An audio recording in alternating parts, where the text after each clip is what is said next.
Kimi complained a little bit in the beginning about some vibration and some strange feeling with the car, and also after the race as well. So we believe there might be something, but we don't know exactly what and on which extent we will find something.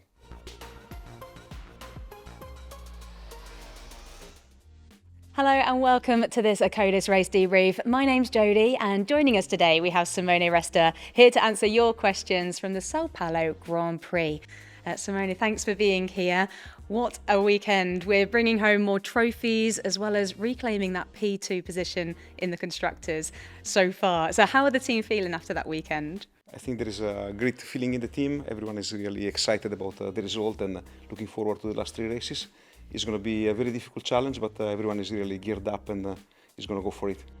Yeah, what a weekend. And we saw in the race, our drivers were on separate strategies. So why did we decide to pit them both at the same time for that medium tyre in the final stint? Essentially, the strategy has been dictated mainly by the starting tyre for both. So Kimi started on the soft and George on the medium, and that already put them into a different strategy.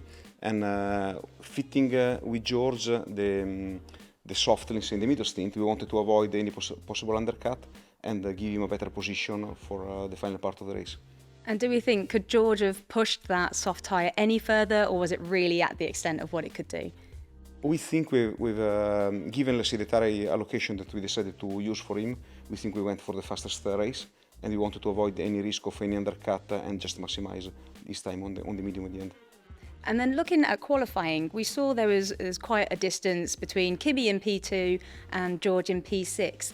So why did George opt for that medium tyre for that final push in Q3 when we already saw Kimi looking quite competitive then on the soft?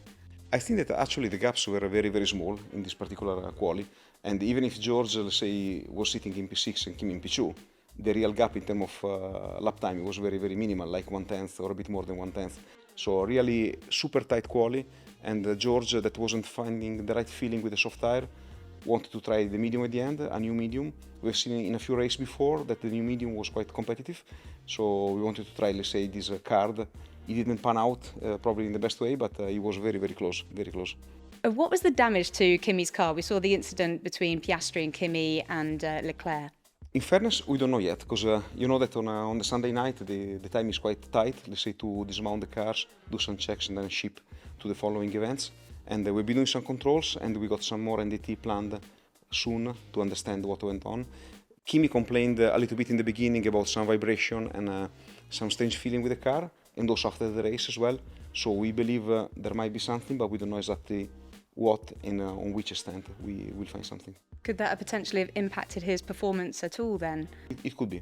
Not by a major amount, because we don't see a major difference in terms of competitiveness between the sprint race and the main race, but maybe something, yes. Looking at the difference between George and Kimi in terms of pace, was that down to pure race pace, or was it the fact of that it was a different setup?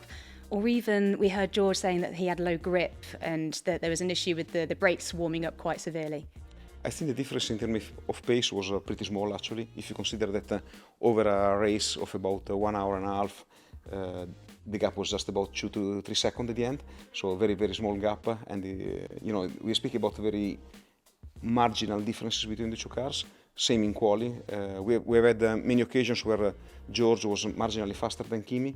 In this particular condition, it was the other way around, but the gaps were very, very, very small. And we decided to be a bit aggressive in terms of brake schooling on the car for quali, and so we went a bit close to the limit, but everything was manageable, so it was right.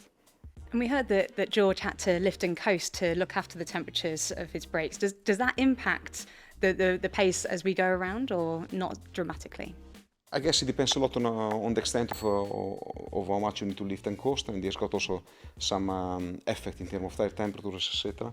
But overall we believe it wasn't a big factor, this one. We saw Kimi have a pretty flawless weekend, getting P2 across the board in a qualifying sprint and the race. What do we think has been the key moment to his success over the weekend? Well, definitely was a very strong performance from Kimi. P2 in all the quali and the race sessions, so very strong performance. We believe that essentially his performance is coming from all the work done with him after a few of the European races, working on the preparation, working on the focus, working on the pre-event work on the simulator, and trying to involve him more and more and more in the preparation of the weekend. We think all that is paying off. We think that having him more focused into technical things and less into other activities is paying off as well. So I think this is the result of some work done weeks ago. We've had a lovely haul of points this weekend, bringing us back up into P2 with the constructors. So what are our expectations now as we head on into Vegas and the remaining races of this season? I think it's very difficult to have a proper expectation of our performance, because if you look last year and this year, we won in all different races between last year and this year. So it's quite difficult to draw a direct, let's say, guess between how we were last year and how it's going to be this year. And we are going as motivated as ever into these races. We're trying to prepare ourselves into the best way. The drivers, they are both quite positive, and we'll try to maximize our performance.